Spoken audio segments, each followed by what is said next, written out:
Good evening, everybody, and welcome to another edition of the Sports Exchange. My name is Scott Morgan, Roth Motor City Madmouth, and Happy New Year, everybody. I have a great crew tonight. We're going to talk about one subject, but a really, really good one, and that's how we're going to be trending the rest of our shows, especially for the rest of the football season and beyond when we undertake these projects. And let me go ahead and introduce my crew to everybody. Greg Fuchs, welcome back. Glad to be here, Scott, and everyone else. And Steve Balestrieri, been out a little while, but man, he's looking pretty good with the mohawk. Welcome back, Steve. Hey, Happy New Year to everyone. It's good to be back and feeling a lot better these days. Good. I'm really happy. I was worried about you, Steve. And Mr. Curti, Mr. Charlotte Bats, or whatever you want to call yourself these days. How you doing, Rick? Mr. Opinionated, how are you? Hey, Mr. Opinionated. That's true. All right. Have to make sure that we definitely work on that one. And last but not least, my star running back, Mel Farr Jr. Welcome back, Mel. Happy New Year to everybody. All right, well, let's get going here. Tonight's point of conversation, we'll talk about the validity of NFL numbers and the NFL schedule changes. Let me go over a little bit of a history of this, okay? The NFL schedule increased to 16 games in 1978 when it was 14. At that time, there were 6 to 7 preseason games, and it was reduced to 4 preseason games. I wonder how you could do 6 or 7 preseason games then, and to begin with. And then let alone the fact that many, many years ago, there were like 21 rounds and that number continued to decrease and so forth. So, you know, when you go ahead and preface that number, that's a lot. For all those individuals that are wondering why I'm wearing a Jacksonville Jaguars hat tonight, let me get that out of the way right away, okay? I'll be on my way up to Jacksonville on Saturday covering the Jacksonville Jaguars and the Indianapolis Colts. I'm looking forward to seeing Jonathan Taylor in action. And in that series, the Colts have lost 5 straight games to the Jacksonville Jaguars. And amazingly enough, in the lone victory for the Jaguars last year occurred on opening weekend against those Jaguars beat the Colts. They were 1-15 and the Colts were the 1. So let's get that out of the way right away. We're going Jaguars tonight. All right, well, you know what? 4 of us know who this guy is, and one of them is learning. And I'm going to reference Steve Owens, who became the first Detroit Lion to rush for 1,000 yards in 1971 when he had 1,035 yards. He was a Pro Bowler in 14 games. His career totals were 2,431 yards in 4 seasons, and he was a Heisman Trophy winner out of Oklahoma. Unfortunately, back then, his career got cut short due to an knee injury. No such thing as arthroscopic surgery. When they went in with the knife, that was pretty much all she wrote. So I guess if there's anybody closer to that situation than all of us, it would be Mel Farr Jr. And obviously your dad was a teammate, I believe, Mel, of Steve Owens. Is that correct? Yes, it is. Okay. So what's your recollection of Steve Owens? I know that, again, you know, he had a short, sweet career. I know Oklahoma's produced a lot of running backs that have won Heisman trophies. I always call it running back university, and Steve Owens certainly. But what's your recollection of Steve Owens, Mel? Pretty much what you said. I mean, I think they drafted Steve a couple of years after they drafted my dad. I think it was because my dad had a knee injury. I think his rookie season, he had 978 yards or something like that. I think he set a rookie record for rushing, I believe it was against Minnesota. I think it was 197 yards.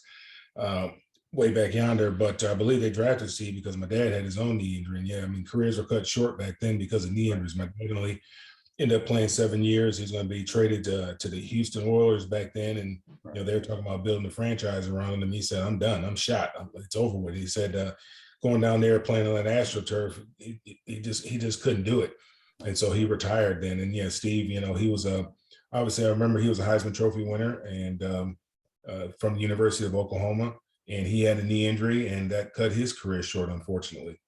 Yeah, I guess the only thing Steve Owens is really a trivia question. He's the first Lion to eclipse that 1,000-yard mark. And of course, we're going to talk about Billy Sims, Barry Sanders, and the ones that followed him. Rick Curti, you don't have a recollection of Steve Owens. Not that we're going to bypass you a little bit, except now you know who he is. Okay. Right. So you have a little bit of a trivia that this will be the one subject that you just learned a little bit about, that Steve Owens played for the University of Oklahoma, was a 1,000-yard rusher. And I think won the Heisman. So that's it. He won the Heisman. So I guess that's what you need to know. So, but meanwhile, Steve Balestrieri, you remember Steve Owens a bit? Yeah, sure did. He played at Oklahoma. I was a big fan of Oklahoma back in those days. And, you know, back, as you said, back in that era when a running back or any player suffered one of those knee injuries, they used to carve them up. I mean, you see these great big scars on these guys' knees. Nowadays, you know, they go in arthroscopically and they repair everything. The knee actually becomes stronger after the fact. So it was a shame. I was a big fan of his when he came out of college football, but you know, that was the era that those guys played in. Yeah. And I know Greg Fuchs, at least when I mentioned Steve Owens, you did remember him. So what's your Steve Owens? Yeah, I remember him mostly from his college days. I remember him more as old school, just physical, plowing ahead, knocking guys over. And no one was going to confuse him with the speed and moves of Billy Sims or Barry Sanders.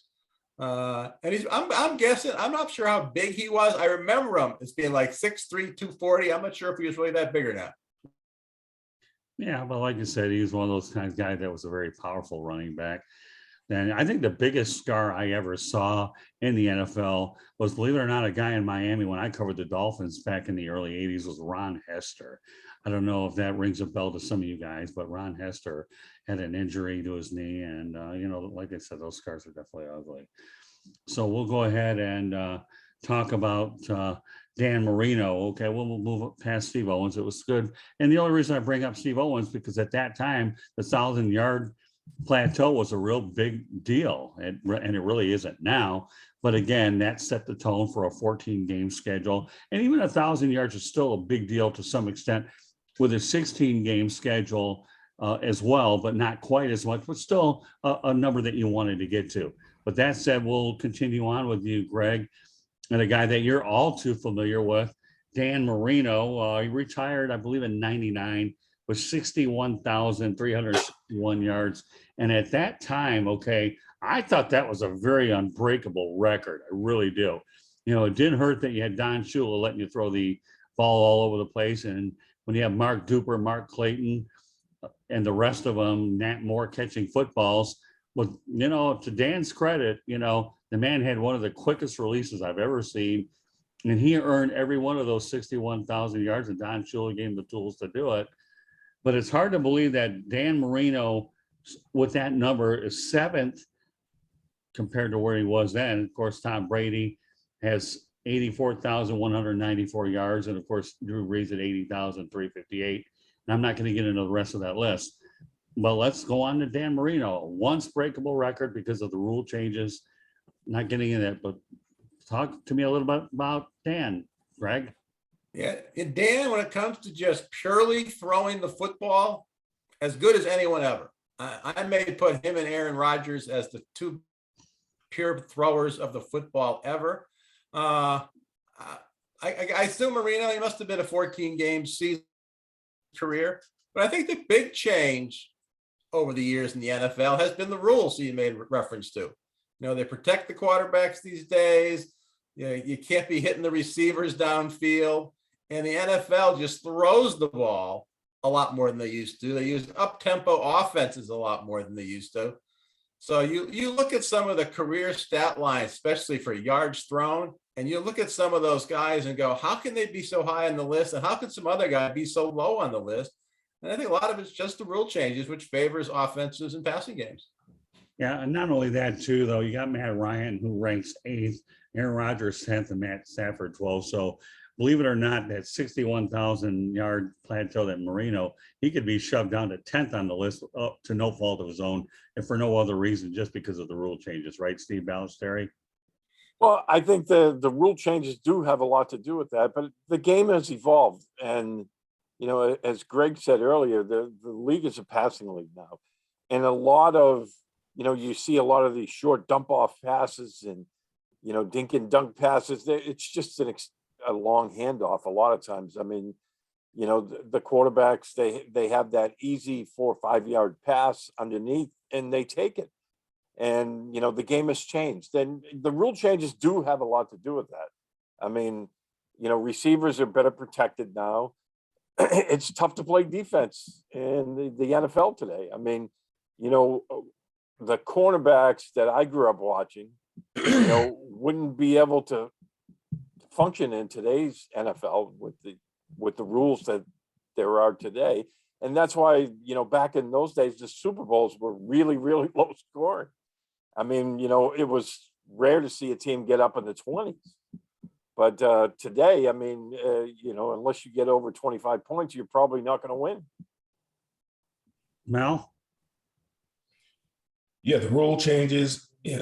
Obviously, NFL wants more scoring. They think that's more that is a better draw for the fans. That's better entertainment. So they obviously want more scoring. So they've changed the rules. And then with the safety protocols, as far as going over the middle, receivers, they just run wild across the middle anymore because they don't have to worry about getting decapitated coming across. Because that player will end up getting fined severely for that type of hit because they want to, they basically want that, they don't want that in the game anymore. But, when you look at it, it just kind of makes you, you look back and you look at some of the things the guys achieved.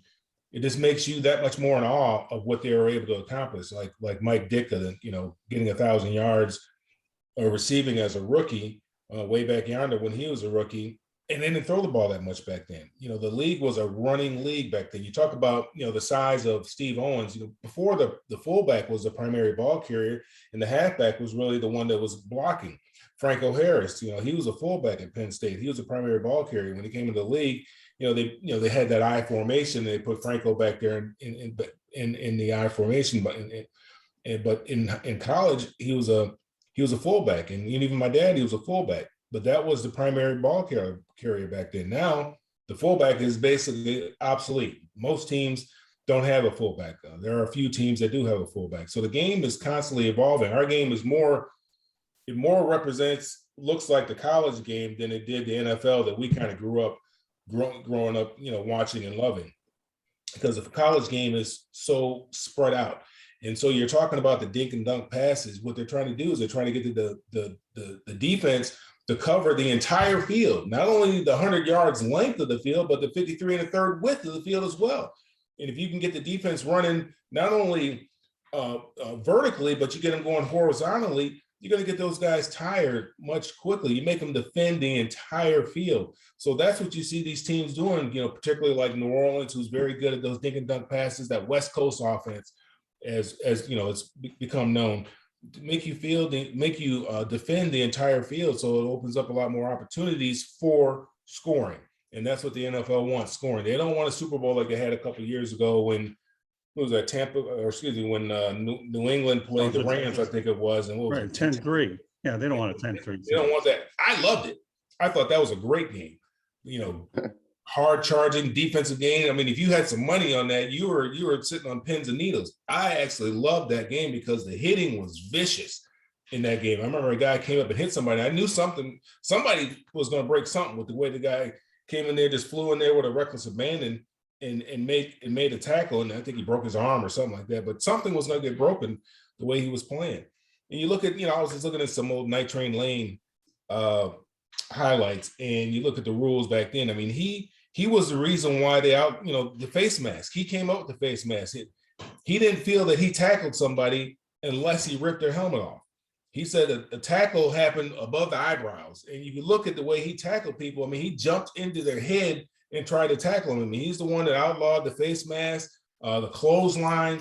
That was all him. And I saw him running back an interception. I saw a guy get blocked from behind below the waist. I mean, the game has changed entirely. Obviously, a lot of it's for the benefit of the players because knee injuries were very prevalent back then. But, it is kind of, I know that the wide receiver was talking about the records, him having an opportunity to surpass 2,000 yards here coming up this week. And he was talking Derrick about Henry, I believe, right? Huh? Derrick Henry. No, the wide receiver. Wide receiver. I'm sorry. Okay. He was talking about possible. Oh, yeah. Well, I'm going to get to him in a moment. Yeah. Okay. Cooper Cup. You kind of have to have two categories because you look at what guys did in 16 games versus what he's doing in 17 games.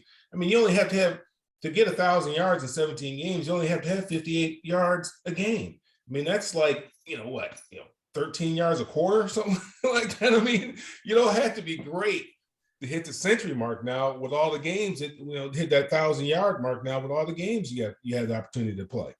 You know what I'm going to start doing with you, Mel? I'm going to start writing these broadcasts with you because you're stealing my thunder because that was the next topic. Okay. So, although I will say, but I love it when Mel gets like this. Okay. Great minds think alike, GMTA. Yeah. And Derrick Henry, if he were healthy, and we'll get to the running back shortly. Okay. Could have easily have had 2,000 yards. Remember, Jim Brown was talking about coming out of retirement if Franco Harris was going to break his. I remember that. Yeah. He was very upset about that. About the possibility of Franco Harris breaking his record. And, I think Franco was doing it, mostly in 16 game seasons, and Jim Brown, he didn't have 16 games. I mean, and really, even OJ's record. I mean, I don't think anybody, well, Jim Brown's record, I don't think anybody thought somebody was going to break Jim Brown's record. Right. Now, Emmitt Smith's record will probably never be broken because we're going to get to that. You're on a really good roll, Mel. I swear to God, you are on the best of all the years I have ever worked with you, Mel. You are on the best roll I have ever seen in my entire life. Right now, you are a 3,000-yard analyst, is what you are. A 3,000. Let's forget one or two. Okay, we're not playing the Miami thing. Not one, not two, not three. All these championship things. We're talking about Mel Farr is really a superstar analyst. Forget about your dad. We're talking about like father, but definitely not like son. Oh, we're killing all the cliches tonight with it. So, but before Rick Curti gets lost in all of this business, Mr. Opinion, before we start moving on to Mel's next subject, okay, I didn't even text this guy this stuff. He's just reading my mind. Maybe we'll have to send him back to Gilligan's Island and get him back some of those mind reading pills because he's doing a heck of a job tonight. All right, Mr. Opinion. Why don't you go ahead and give us your take on all this insane scoring? Well, the league is so watered down. It's crazy. When I used to watch football and Dan Marino, I mean, they used to pick them up and throw them on the ground. They played on AstroTurf. They started, now there's extra game. They did everything in lesser games like Jim Brown did and all that. So a lot of these records are kind of watered down. I mean, they're great records. I'm not to take anything away from Tom Brady or Drew Brees or Peyton Manning. They're phenomenal quarterbacks, but I mean, the league is so watered down and they protect the quarterback so much. I mean, you walk by Tom Brady and they throw a flag at you just for saying hi to him. They can play the 50 now. Yeah, it's ridiculous, and I miss that hardcore type of football. I know a lot of it has to do with CTE and protecting players, and they want to protect their quarterbacks, and because the quarterbacks are the star of the show. They're the main headliner. Nobody cares about a tackle or a fullback or like that. It's all about the quarterback. So they protect them so much. So that's why a lot of these records have changed. It's so offensive now. They want these big scores. Just like in baseball, it's all about home runs, it's all about touchdowns, and and these athletes are great. Not taking anything away, but the league's so watered down now. They're so protected right now. So they're Dan Marino's. I mean, they played in AstroTurf. They played like in baseball stadiums that not the greatest stadiums in the world. So not taking anything away from Brees and Brady, but I mean during Dan Marino's days, it was really tough to. And so what he did was it was phenomenal. It was even tougher in the 70s, man. I watched some highlights of Archie Manning. I feel bad for him. If you ever watch some highlights of Archie Manning, you'd feel bad for him. Yeah. I mean, some of the hits he took. I mean, the ball would be gone for 2 seconds, and they're still clocking it. I mean, it was bad. It was real. Yeah, there was no roughing the passer and none of this stuff. And I mean, now it's just like I said, you walk by them and they throw a flag at you. Just say, hey. Rewatch that Super Bowl between the Steelers and the Vikings not too long ago, and some of the hits in the secondary that we just took for granted during that era as just good hard-nosed football. Those would all be flags today. How about the 40s and 50s when they would like clothesline you, throw you to the ground and break your arms and twist you all over? So the quarterbacks back in back in those days, I mean, it's just amazing what they did. And I mean, there was no rules back then. It was like Gladiator. You went in there, and the tougher you are, the tougher. It was just how tough you are. I think I saw somebody pick up Archie Manning and like power drive him on his head, man. I mean, that was just I remember Jim McMahon was it when he was? I remember some guy picked him up and just threw him on the ground really hard, and nothing happened. The guy didn't get fined. He didn't get a flag, and I think it was on AstroTurf. I think it was at Veterans Stadium. I didn't think you go back that far, Rick Curti. I swear to God, are you getting the fountain of youth or the fountain of the past? I remember that. I remember when I started watching football. I think the first game I ever saw was actually Walter Payton's final game. That's when I got into football, and I knew who he was. And it was a shame that I didn't see a lot of his career, but that was the first game I saw. Then I started watching it, and I just see now, and it's just like it's so watered down. It's like. I mean, it's like, really, that's a penalty? That's a tackle. I mean, that's just a hard tackle right there. And he's probably going to get fined for that too. And it's really ridiculous. Mel, it's amazing how you bring up Dick Night Train Lane's name. Because I remember when I was a producer for WXYZ Radio in Detroit, the ABC affiliate, and I was doing sports talk on a Saturday night over at the State Fair Coliseum. And I remember sitting next to Dick Night Train Lane. He was our guest and Jimmy Butzik-Harris was the host at that time. It was unbelievable. It really was. And I was talking to Night Train about a lot of what you said is pretty unbelievable. So you guys are on a roll tonight. We're really we're gonna kill this thing tonight. So if we aren't already. So with that said, I got to go back to you, Mel, since you already started. You got on to something, and don't worry, Greg, we haven't forgotten about you yet, but Mel Farr is rolling, buddy. But meanwhile, let's talk about that 17th game with Matthew Stafford and that storyline. But before I do that, though, covering a lot of games at the Pontiac Silverdome, as a member of the media, Steve, you probably know this as well as anything, we're allowed on the field so many minutes before the conclusion of the game. And I can tell you many, many times that I was on that Silverdome turf with my hard shoes on that artificial surf and that cement. To me, you must have just put artificial surface and feel like you're hitting with cement, because it is absolutely brutal. In fact, I'll even take it a step further.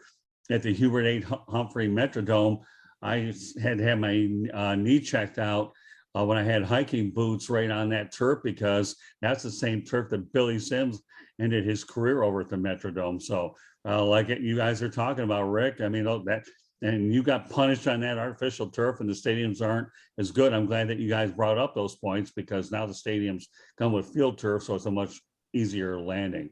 So with that said, okay, let's talk about the 17th game, since Mel Farr already tipped his cap about it, all right?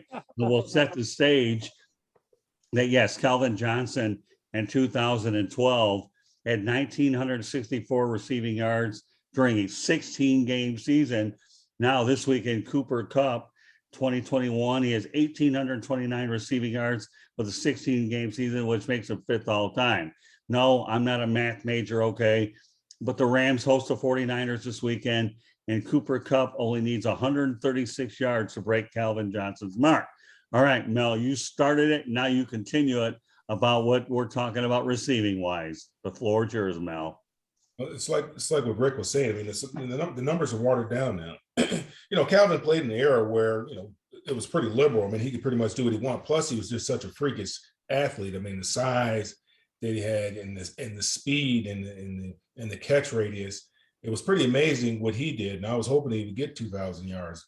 But unfortunately he didn't. But it's pretty amazing what he did. Now, 2,000 yards is going to be like the new 1,000 yards. Right. The guys are going to be trying to get 2,000 yards because they throw the ball so much now. They throw the ball, the percentage run pass now, 65%, 65% pass now, whereas it used to probably be, you only did it on third down, pretty much first down, you're going to run it, second down, you're going to run it. And then, you have to see where you're at on third down, as to whether or not you're going to throw the ball. So you used to run the ball to throw. Now you throw the ball to run. So teams, with the rules, and you look at the defenses now, you don't have as many linebackers on the field now. Nickel package is pretty much a standard package, as well as the dime package. nickel package, you bring in an extra DB, take out a linebacker. And the dime package, you're going to take out 2 linebackers and bring in 2 extra defensive backs. That's pretty much become the standard defense now. So, it's kind of sad in a way to see this, in my opinion, because I am a football nut and I respect what the old guys did and how they did it and the time they did it, because the game was much, much more violent than it is now. Well, yeah. Just much, much more violent. I remember looking at my dad's helmet. I'm like, you guys play with this helmet? Old suspension helmet. It just had some straps on the inside. It didn't have any padding. It didn't have any foam. Ain't nothing.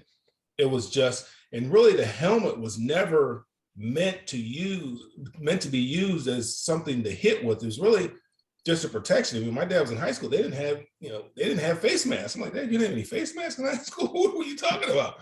Then when they got to the pros, they might have had a bar or 2 bars. The helmet wasn't designed to do what they do with it now. It was really, you just really had that on for protection. I mean, like a baseball hat, really. They had old leather helmets at first. Then, they came out with this harder plastic. But so, I mean, I'm a football nut, so it's kind of sad to see. But records are made to be broken. And the guy has a great year like Cooper Kupp has had. I mean, it's been kind of silent because on the West Coast you haven't really seen him play that much. But somebody's gonna pass Eric Dickerson's mark. I think that if Derrick Henry was healthy this year, he would have passed Eric Dickerson's mark without question. And what he did, what Eric Dickerson was incredible. But what OJ did was really incredible because he got 2,003 yards in just 14 games. Oh yeah, that's true. I mean, that's really incredible. And so I'm kind of on Cooper Kupp's side. I mean, I think there ought to be a distinction between the records. That one was done in 16 games, one was done in 14 games, this one was accomplished in 17 games, because all records are not even or not equal. And these records are not equal just because, seasons aren't the same length. So you just can't say, well, somebody did this in this particular season without really going into the season and seeing exactly how many games this person participated in. Because like I was saying, all you need is 58 yards now a game, and you can get 1,000 yards. Right. I mean, that's what, 13, 14 yards a quarter. I mean, you can't get 13, 14 yards a quarter. That's all we're talking about. Scary thought, right, Rick Curti? Yeah, like Mel says, no offense to Cooper Kupp, but reminds me of Brady Anderson when he hit 50 home runs, and it's like he hit 50 home runs, poof, disappeared. So I mean, maybe he'll be a great player. I have no idea, but to me it is sad because a lot of these people are forgetting about these players today, and the younger generation kind of say, well, now Cooper Kupp is the greatest wide receiver of all time because he holds the record, and where people become prisoners of the moment. So, and I agree. I think there should be like maybe an asterisk. Remember when Maris broke Babe Ruth's single season record? He had an asterisk in there for a long time, and my dad would always say he did it in. Babe Ruth did it in lesser games, and Roger Maris did it in more games. So he had that asterisk. Maybe they should have something like that with Cooper Kupp or a lot of these records that can be broken. But I do agree with Henry. I think he's a beast. He reminds me of Earl Campbell, a guy back in the 50s and 60s, a big bruising running back. We don't have that anymore. Now it's 2 or 3 different running backs, kind of sharing the ball. He's like an old school. He reminds me of Earl Campbell, to be quite honest with you. So if there's anyone that could break Eric Dickerson's record in like lesser games or not being watered down, it would be Henry of the Titans. All right, Steve, I know you're soaking all of this in here about Cooper Kupp, and the common denominator in both cases is Matthew Stafford throwing to both of these guys. And obviously Mel's setting the bar very high or low, depending on where you really want to go with the numbers. But what's your take on all of this Cooper Kupp stuff, Steve? Well, as Mel said, records are meant to be broken. I think eventually the NFL will kind of decide we're going to have a record for guys who are in 14-game seasons and guys who are in 16 and 17. I mean, you have to be fair. I mean, when you're talking about running backs, I always think Jim Brown had his 1,800 yards in a 14-game season. He also had 1,500 yards in a 12-game season. Think about that. That's averaging almost 130 yards a game. Mhm. In today's game, that would be astronomical, So, think of Jim Brown had 5 more games than back in 58. So Also, Jim Brown was the size of most linemen back then too. yeah, Brown was like 6'2", 230 pounds, and that's the size of the average lineman at that particular time was only that yeah. size. I mean, well, that's Derrick Henry's a lot, built like that too. I mean, he's bigger than most of the linebackers in today's game that are trying to tackle him. But I look at the records, and you just tip your hat to the guy that's doing it at the time. I mean, I have no animosity toward Cooper Kupp. I do believe that, if he breaks the record, more power to him. But at the same time, I mean, I look at what Megatron did. You just have to say, he did it in 16 games. So, again, records are meant to be broken. I think they're all going to get shattered in this passing league that we're in today. I mean, somebody mentioned earlier, Dan Marino. I mean, I thought in 84, when he passed for 5,084 yards, nobody would ever pass that. And now, I mean, Tom Brady has to just throw for 10 yards on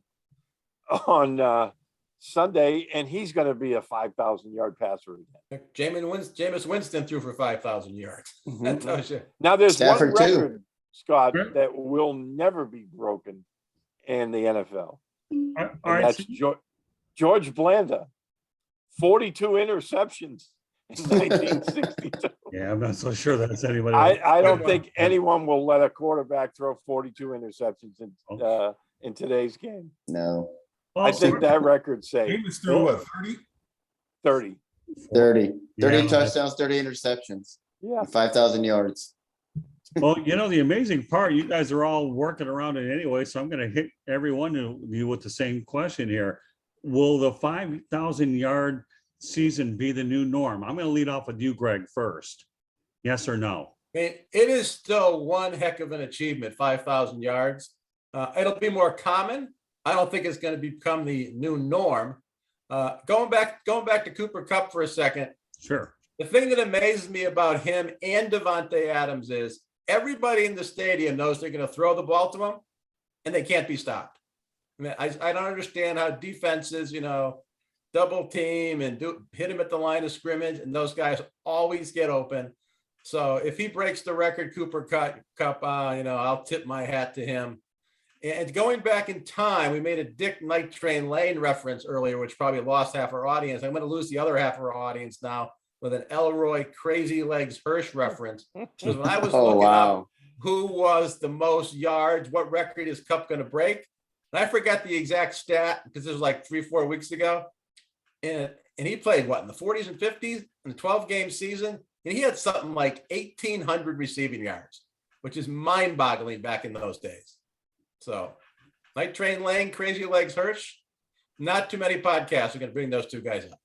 No, but then we have a lot of experience on this one, so I'm not worried about it. This is one of those rare shows here that we have a lot of experience, and I think that that's the thing I'm probably most proud about is that we can relate to different generations of listeners for sure. Good points all the way around. So, all right, but with that said, okay, Steve, let's talk about the 5,000. Everybody gets a crack at 5,000. Steve, is it the norm? Or will it be where do you classify the 5,000 number? I don't think it's going to be the norm anytime soon. I think 4,000 yards is now the new norm. I mean, that's what everybody tries to aim for. And most quarterbacks get right up around that 4,000 yard mark. Like Greg said, I think 5,000 is still quite the achievement. I think that's what it's going to remain that for a little while, but eventually, it wouldn't shock me to see 3 or 4 guys in the same year throw for 5,000 yards the way the NFL's going. All right, Mel, what do you think? Yeah, I don't think it'll be the norm. I mean, that's 294 yards a game. that's quite a bit. I think for some quarterbacks, it may be the norm, but I don't think for the majority of the quarterbacks it's going to be the norm. And I think a lot of teams still want to be able to run the football and control be able to control the time of possession by running the football and shortening the games. Throwing the ball that much, you have to throw the ball a lot in order to do that. You have to have a lot of possessions. Might be a team that, you know, is always playing from behind, you know, and, you know, that's just empty calories. A quarterback might achieve that because they're always playing from behind. So they're all, you know, always having to throw, gaining a lot of yards, but not punching it in the end zone, maybe kicking field goals or turning the ball over in the red zone or something like that. But I definitely don't think it's going to be the norm, but 4,000 yards will definitely. And that's where I was going with it. Thanks, Mel. Yeah, I think, Rick, I assume that you're going to be unanimous with us that 5,000 won't be the norm, that 4,000 would be the number, right, Rick? Yeah, I agree. 4,000 yards is like, oh, he threw for 4,200 yards. Not bad. It's a pretty good year, you know. So that's crazy. But like 5,000 is still a great achievement. I think it'll be done probably more because there's so much passing. But I agree, 4,000 yards, just like 40 touchdowns. I remember Dan Marino, he threw 47 touchdowns, which was a record. Now 40, if you throw for 40 touchdowns, that's like a good year. Where now I think like you know, just like the 5,000 yards, it won't, like the 4,000 yards is normal. The 40 touchdowns a year is normal as well. Yeah, I think what's interesting about these numbers when you put them all in perspective, though, I think 4,000 to 4,500 could be the norm, probably as much with these numbers. But, you know, again, you know, you may have 5 quarterbacks out of 32 teams hitting that 5,000 mark, depending on what else takes place. But I think we're right there. I think we all agree. But it is hard to believe, though, when you put things out there that 136 yards is all it's going to take for Cooper Kupp to eclipse Calvin Johnson's record. And here we are, and he can do it against the 49ers. So, well, you know, the games aren't longer. You know, the games are still 60 minutes, and you have to have, you know, you have to be able to possess the ball for a certain period of time. I would think going into the game that, you know, they're going to try to, you know, keep the ball out of his hands because that probably gives them the best chance to win. So, I mean, getting 136 yards receiving is not going to, you know, that's not an easy thing to do. Well, being a Lions guy, I actually hope Calvin Johnson keeps a record, say it for whatever you want, but I'd like to see Calvin own it, even though Matthew Stafford's on the other end of it. But you know what? You're right. You know, that Cooper Kupp will definitely be keyed on by the 49ers, and they're not going to just roll over and give him 136 yards. I mean, there's something at stake here. I mean, whoever wins, right, wins the West, right? Exactly. So that they're not going to sit there, roll over and give up 136 yards when the 49ers are playing to get in the tournament. All right, well, let's stay with the running back theme because we are really transitioning pretty well. I'm going to talk about, I don't think that the numbers when you look at the top 5 running backs, okay, are any much in danger as we would as the quarterbacks continue to fall down. But I'm going to mention numbers with the top 5 anyhow, and then everybody can chime in. Emmitt Smith, 18,355, followed by Walter Payton, 16,726, Frank Gore, 16,000 even, Barry Sanders, 15,269, Adrian Peterson is holding on, 14,918. And if he, who knows, he might be able to get that 15,000 mark, although he could have easily been over if he didn't have any off the field issues. We won't get into that today. He's playing with Seattle, but who knows, maybe he can join the 15,000 club. And I'm convinced that Barry would have had a whole lot more had Wayne Fontes had been the coach instead of Bobby Ross, because they loved each other, but that'll be for another day. Okay, because I don't want to get to the year 2023 if I get into the Wayne Fontes, Barry Sanders situation. So you got 2,000 yards with Bobby Ross. Yeah, 2,000 and change. Yeah, whatever, yeah. Right. He hated That's the Bobby game Ross. when he actually got that milestone, but then, you know, but I didn't see Bobby Ross at Barry Sanders Hall of Fame induction at all. It was Wayne Fontes, so we'll leave it there. But anyways, Mr. Running Back, okay. What would be the new norm in terms of running back totals, in terms of what we can expect to see a sufficient season based on the 17-game mark? And what should have been the norm to begin with based on 16, Mel? I mean, you're going to have a couple outliers because there are some teams that do like to run the football, but for the most part, getting to 1,000 yards is still going to be the goal. That's going to be the holy grail. It's going to be a lot easier to get it because, like I said, it only takes 14 and a half yards a quarter in order to get it done. But it's going to be harder to do because they have they platoon the running backs now. It's running back by committee. You got a running back, who's the primary ball carrier. Then you got another guy that comes in that's a third down back. You got specialists now playing running back. And, these guys get banged up, man, because the defensive guys are bigger, stronger, faster now. They fall on top of you. They can fall on top of you with their full weight, unlike the quarterback, where if you sack the quarterback, you got to, you can't land on them like they used to, where you just kind of drive the guy into the ground. Well, the running backs, they can still land on you with their full weight. So it's going to take a special back. So there might be one or two guys that will be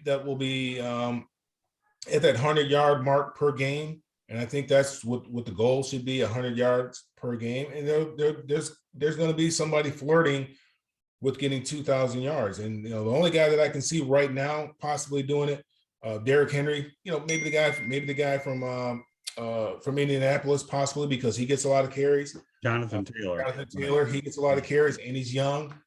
He might contend for it. I like the back at Pittsburgh. We'll see what happens here when Ben decides to retire and, what they do offensively. But he's going to have an opportunity to do some great things too, because he's got great size and speed as well. And, Pittsburgh really does like to run the football, contrary to what they've been doing as of late. But so we'll see if they get back to that old smash mouth type of football. And, he might have an opportunity to do some great things too. Yeah, you're talking about Najee Harris. I am really impressed with this guy. I really am. Alabama nowadays can be considered running back university, right, Steve Balestrieri? This Najee Harris is a stud. I really like this kid. I tell you, his first 3 years, I wasn't impressed with him. For him to come back his fourth year, and the improvement that I saw in his fourth year was like night and day. I wasn't really a Najee Harris fan his first 3 years, to be honest with you. I didn't think that he ran with much conviction. But his senior year was a totally different guy. I mean, he ran like an animal, like a man possessed, and he runs that way now. So I mean, I'm a real Najee Harris fan because I've been watching him since he was in high school. So I mean, I've been watching him for a long time. So I'm very impressed with how his game has evolved over the years. Yeah, it's amazing how you say that too, Mel. I might, and there is a pun intended here.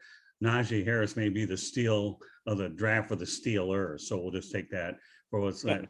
So with that said, Steve, okay, the floor is yours. Yeah, getting back to Harris, I thought the light really came on because I'm a big Alabama fan, so I watch all their games. The light really came on for him last year. As Mel was saying, he was running with a lot more conviction. He was driving people, after contact. And I thought his vision was so much better last year, picking the right spots where to cut back against the grain. I'm really impressed with him. I think he's, if he could stay healthy, he's going to have a great career. But you look at the NFL right now, and if the 16-game season ended, there's only 5 running backs with 1,000 yards. But Jonathan Taylor, he has an outside shot because they are playing the Jaguars on Sunday. He has an outside shot. It would have to be an incredible game, but he could actually make 2,000 yards on Sunday, this season. I still think Derrick Henry's the guy, if he could stay healthy for a 17-game season, that's going to do it. But I wouldn't be shocked to see somebody else come along, and do that, especially in a 17-game season.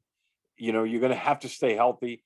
You're going to have to be the go-to guy. As Mel was saying earlier, all these teams, they really have 3 running backs now. They have a 1-2 punch, and then they have a third down back, like a change of pace guy or a receiver out of the backfield. And it keeps guys fresh, and it protects them, in case of injury, where, their running game won't disappear if one of these guys goes down. All right. Well, Greg Fuchs, with that said, I know once upon a time, the Miami Dolphins used to have 2,000-yard rushers on the same, as in Mercury Morris and Larry Zonka, and Jim Don't Kick. forget Jim Kick. Yeah, and Jim kicked too. So, but then you haven't seen many great running backs pass through over the years. But with that said, and we are talking about the running back position, okay? And I look at these numbers that I just mentioned to you. Okay, I don't see a lot of guys really falling off a lot, anyways, where the quarterback numbers, you move up the charts. I think one of the things I loved about covering Barry Sanders week in and week out during that time was looking at the press release. Oh, who did he pass this week and who did he pass that week? Those are a precious piece of paper. So, but when you look at things, Greg, the norm about running backs, what's your take on the running back? I mean, Mel and Steve laid it out there nicely for you, running back by committee and that special type of running back. I mean, the running back by committee definitely changes things. Back in the day, most teams had one running back who got 95% of the carries. I mean, the Dolphins might have been one of the first running back by committee teams with the three guys you mentioned, and it certainly worked for them. And back in the day, I mean, the Dolphins with Greasy, they didn't throw a whole lot. I think he had one Super Bowl where he threw like 12 passes. You guys talking about Najee Harris? Nothing against Jalen Phillips, but boy, did I want the Dolphins to draft Najee Harris. And, Dolphins are still searching for a running back, and hopefully they finally draft one this year. In terms of when I think running backs, though, I mean, yeah, people are going to climb up the charts because of the extra games and all that stuff. But when I think running backs, who are the best running backs of all time? I don't think of like the all-time stats. I just have this mental picture of certain guys running the ball. Now, Jim Brown, still a little old for me. I think I was 9 years old when he had his last season. To me, he's probably still the greatest running back of all time. He was just a freak. He was so fast and so big for his day, just an anomaly. Number two, probably Barry Sanders. And number three, despite his off the field issues after he retired, O.J. Simpson, man, I loved watching him growing up. He was special. Very good. All right, Rick, what do you think? Thanksgiving Day, that was something special. Yeah, I remember that 270 some odd yards. That was something that a lot of us Lions people would really not like to think about, but how big he was, was unbelievable. No one could start and stop like Barry Sanders. I got to tell you this about OJ. It was a great interview on a Monday Night Football game in Miami when Howard Cosell turned me down, and I had to settle for the Jews. So with that said, I'll hand this comment off to Rick Curti. A microphone he didn't like. What's that, Mel? He's never met a microphone he didn't like. Oh, yeah. Oh, that's true. He definitely rolled with it. All right, Rick, go ahead. Well, it's changed a lot. In my era, it was Barry Sanders, and to me, he's the greatest running back of all time. I love Jim Brown, what he did, because he did it in lesser games, and he was 29 years old when he retired. Right. So less years, lesser games, and all those records, yeah, they've been broken, but they've been broken with, way more games. So I think what Jim Brown did in his career is like one of the most phenomenal feats like in sports. So for me, it was Barry Sanders is the greatest because he was fantastic. Duke and Duck. It was like, this guy was small, but he was so strong. He had big, powerful legs and just quickness. And it was just like, zip, zip. It's like a video game. And he was fantastic. But it's, to me, Henry will, if anyone is going to break, the single season record, and I know Eric Dickerson don't want that. He's always happy when someone doesn't break his record. It will have to be Henry, but it has to definitely be with his health. He's been banged up.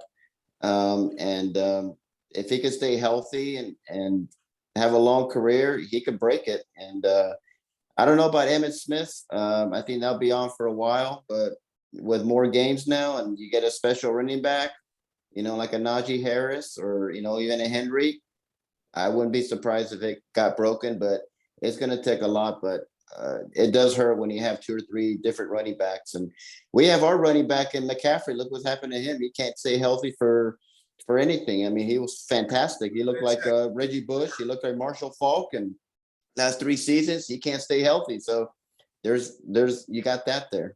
This happened to coincide when he got that big money. Can I just say one thing about the quarterback real quick? Sure. We're talking about quarterbacks and getting 5,000 yards. Yeah.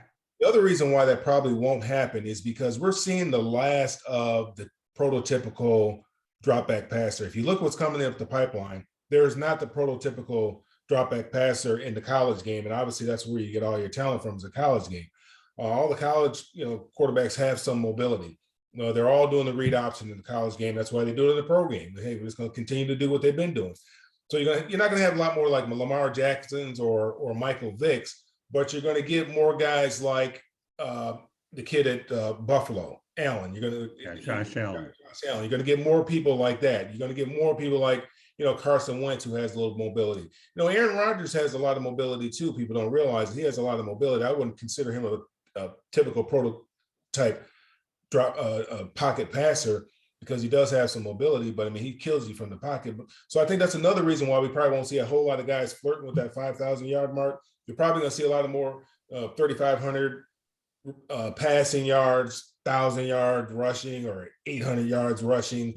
That you're probably going to see a lot more of that versus the 5,000 passing yards. Yeah, dual threat numbers, what you're talking about. So, which I'm glad you brought it up again. The one thing I love about what we're doing here is we're not leaving any stones unturned. Well, and that's really what's so interesting about having one subject where we can really literally key on it. So with that said, okay, I'm going to ask you guys for a particular number per season, okay? What should be the new norm during a 17-game season that a running back would be judged by for having a good season? All right, Greg, give me a number. That's all I want. Well, there's a difference between a good season and a great season. I think a great season, 1,400 yards. Okay, Steve. A good season, 1,200. Okay, Mel. I was going to say the same thing, 1,200 for a good season.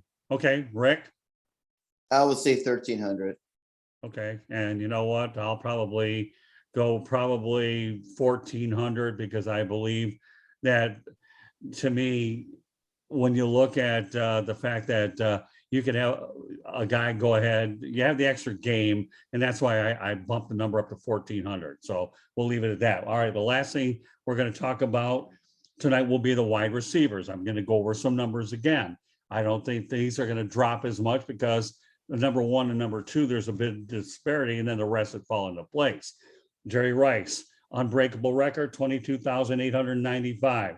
Larry Fitzgerald, who could have played this year but didn't, but not retired yet, 17,492. The drop-offs, Terrell Owens, 15,934. Randy Moss, 15,292. Isaac Bruce, 15,208. And of course, a tight end, Tony Gonzalez, 15,127. I'm going to do things in backwards order this time, okay? And then we're going to talk about each particular one. I want you guys to give me a number, which would be the new norm for a wide receiver first, and then we're going to go in backwards order. All right, Rick, give me a number. That's all I want. A number for a wide receiver, I would say Yeah. 1,500. What was that? 1,500. Greg, For a really good season, 1,500 is a good number. Steve, 14. Mel? 1,500. Okay, now I want explanations. I don't have to get too involved here. But again, we talk about the type of quarterbacks. Even AJ Greenfield, I hear, is having a renaissance season as well. Won't get into that a whole lot. So Greg, give me your take about the wideouts. We only have another 5 to 7 more minutes to go. But, we're talking about a passing league now. But we have Jerry Rice, who I think is very safe. And Larry Fitzgerald's number is actually pretty good too. And of course, now everybody's got 2 or 3 wideouts on every team, so anybody can go out there and do it. So give me your take on the wide receiver position, Greg. Well, I did the calculation real quick. You would say 22,000 some odd yards for Jerry Rice. If you average 1,400 yards a season, you need to play for 16 years. That is quite the accomplishment. I'm not sure if anyone's going to touch that, because you need to stay healthy. You need to play a long time. I think the records will be broken, because you get the extra game. That extra game might get someone an extra 100, 150 yards. But I enjoy it. I mean, it's a passing league, and I think most fans really enjoy it. Mel? I remember when getting 1,000 receptions, 100 receptions was a big deal. Now these guys are getting 150 in a year. I mean, it's just unheard of. I mean, I think Cooper Kupp has an opportunity to get 150. I think what is the record, is 148 or something like that. I mean, that's just unheard of. I mean, that's a lot of opportunities. A lot of running backs aren't getting the ball that much. But I think that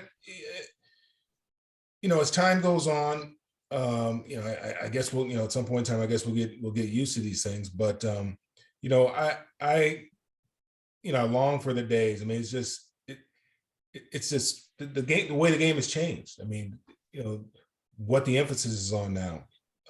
Scoring. That's what it is. It's all about scoring and the long ball. You know what they always say: chicks dig the long ball. Well, they dig. They dig the long ball. They dig touchdowns, long touchdowns, and then nothing's going to change unless they change the rules. And I don't think they're going to do that. Rick? Yeah, I agree. Not to take anything away from Cooper Cup, I don't want to be dumping on him, but the league is so watered down. I'm sorry, it's just all offense. And that's what the NFL wants, just like Major League Baseball wants nothing but home runs, and NFL wants touchdowns and long receiving yards and 4,500, 5,000 yards. They like to see people break Peyton Manning's record or break Dan Marino's record, or even I'll go back farther than Norvan Brocklund's numbers, so that's what the NFL wants to do. They want to see people break records. They want to see these big numbers. They want to see someone have 2,000 yards, receiving. They want to see someone throw for, I would be surprised if someone throws for 60 touchdowns one season. I mean, with the extra game, you don't know. I thought Dan Marino's records were all safe, and there's no way nobody will pass him. And what do you say? He's 8th now. That's mind-boggling to me. So the game has changed a lot. 7. So it's changed a lot. It's just all passing now. And the poor tackles. I feel bad for him. You tackle somebody and you get a big old fine now because you're roughing the passer too much. So it's kind of silly how the game has changed, but it's all about offense right now. Okay, Steve. Yeah, it is all about offense, and the league has changed, and it's a passing league, and I think the numbers are going to keep going up because these kids are coming out of college now. They're so athletic, and it seems like every year you got guys that can fly even faster than the guys that just came out the year before, and the game is built on speed now. And I think the numbers are going to continue to go up and up. I think that a lot of these receiving records are going to fall by the wayside. Are you really? Okay. I don't think so. If you look at the top two, when you talk about Jerry Rice and Larry Fitzgerald, those are good, solid citizens. Yeah. They had egos, but they weren't egomaniacs. They weren't divas. You look at the next two.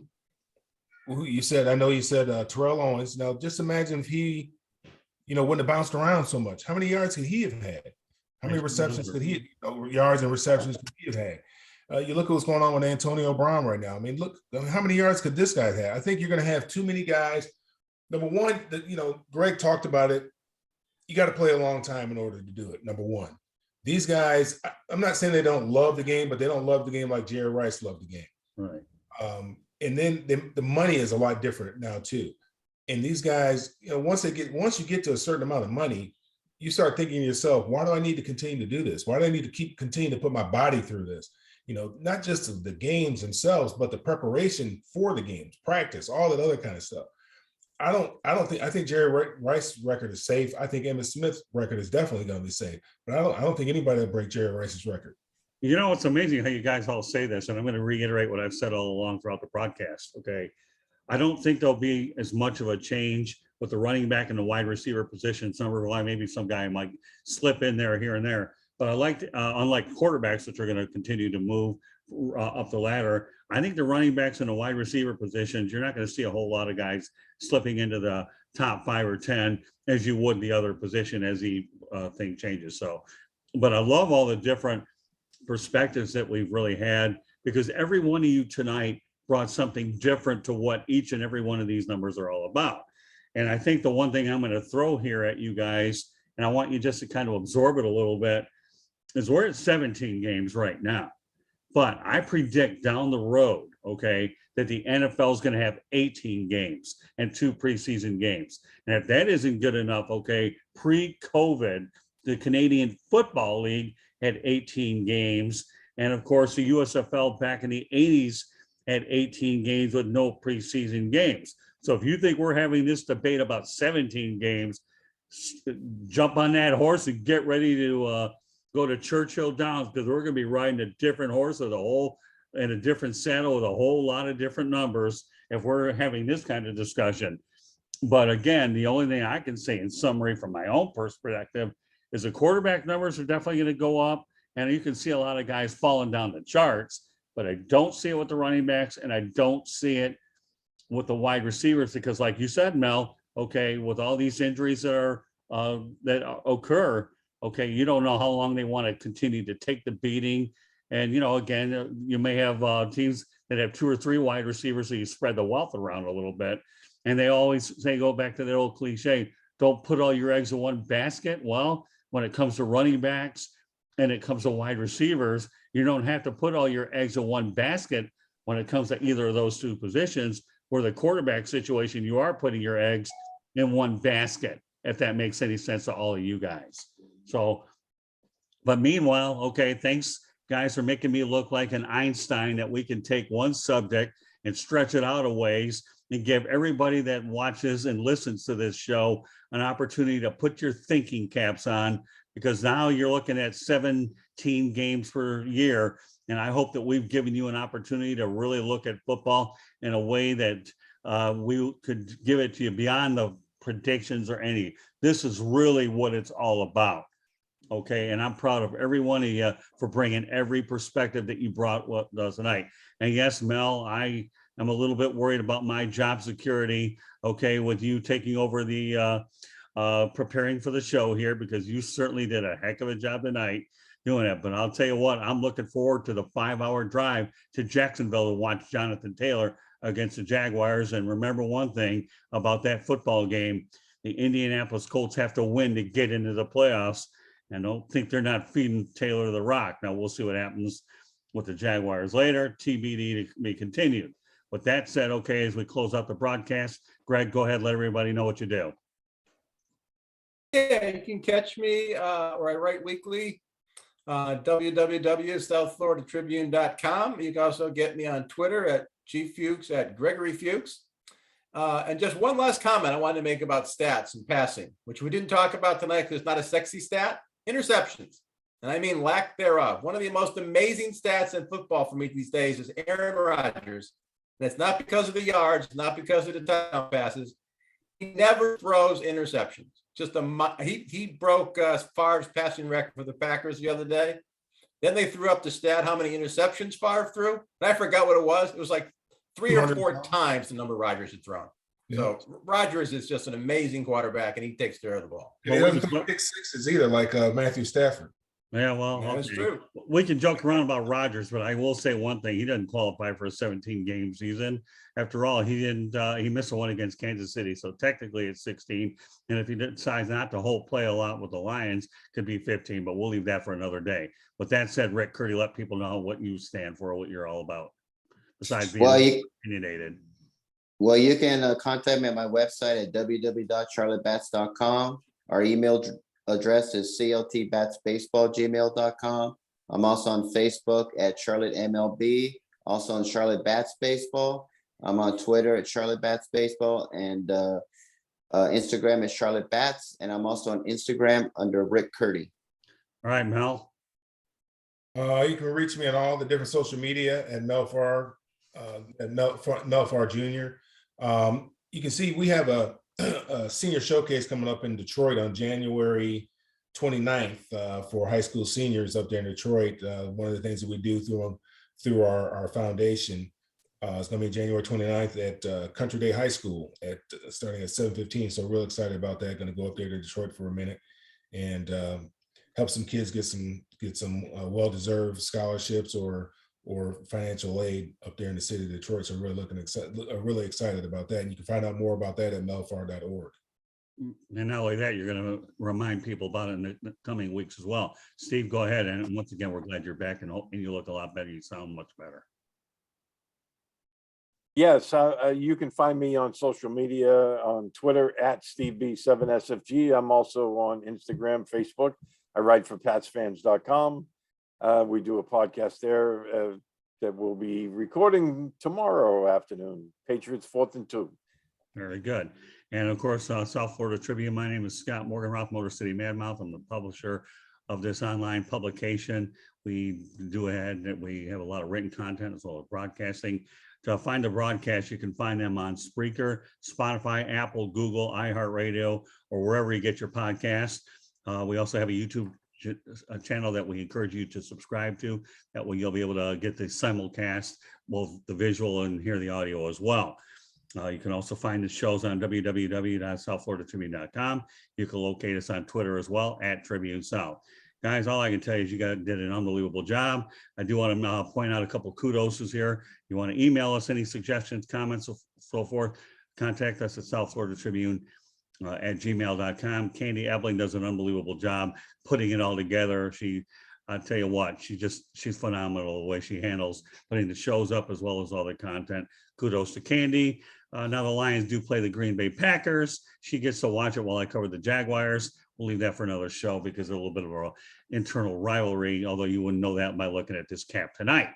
But with that said, on behalf of my incredible crew here, Greg Fuchs, Mel Farr Jr., Steve Balestrieri, and Rick Curti, my name is Scott Morgan, Roth Motor City Madmouth. Thank you for joining us on this edition of the Sports Exchange. I know we got a little bit long tonight. I hope you had the patience to listen to it and watch it. And I guarantee if you do have the patience and willingness to watch this one a little bit, you will not be disappointed, because I'll tell you one thing, we gave you a lot of perspectives, and I love the animated energy that we showed and the facts that we brought up. And like Greg said, Crazy Legs, Hirsch, Dick Night Train Lane, how many shows can you have that kind of tradition? It's unbelievable. So, all right, once again, thanks for joining us, everybody, and we'll catch you the next time. God bless and Happy New Year. Good night. Good night, everyone. Good night.